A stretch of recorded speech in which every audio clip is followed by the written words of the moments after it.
Hi, my name is Meghan Caughey. This is my amazing service dog, Ananda, and her name means joy in Sanskrit.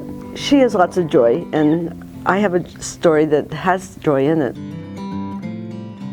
I'm a painter, and I used to paint these agonizing figures that were dark and despairing, and they pretty much reflected the state of my life.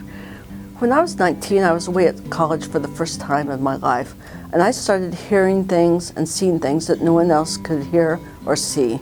I was diagnosed with schizophrenia, and for the next 25 years of my life, I went in and out of hospitals. There was shock treatment, there was 4-point restraint, there were seclusion rooms. My doctors and family really didn't have much of an expectation that I would ever be able to do anything except go in and out of the hospital. So it came down to where I was very suicidal. I needed to make a decision. Was I going to live or die? And I chose to live. And I got in touch with the life force for the first time in my life. I decided I could work. And no one expected I would do this, but I did do it. And so I had a job as peer mentor in the community health program.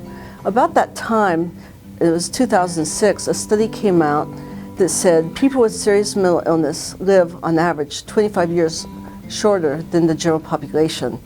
When I heard this, I was shocked and I thought this cannot be. But I had been in my job as peer mentor for about 4 months. And in that 4 months' time, 4 of my peers had died prematurely. This was shocking to me. It was very, very personal. And I decided that I had to do something personal about it.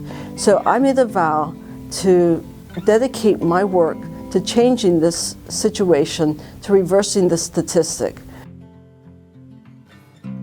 When I started getting into recovery, I started painting a flower, and it was the lotus. The lotus is a wonderful symbol because they're a beautiful, beautiful flower, and yet their roots have to be in the mud. And they can't grow without the mud. So when I'm doing trainings or teachings, I tell people, be like the lotus. Sink your roots down into the mud of your lives and let that mud be a source of healing, strength, and joy. The reason I tell this story is because I want people to know that there's no such thing as a hopeless life. My life is proof that there is hope.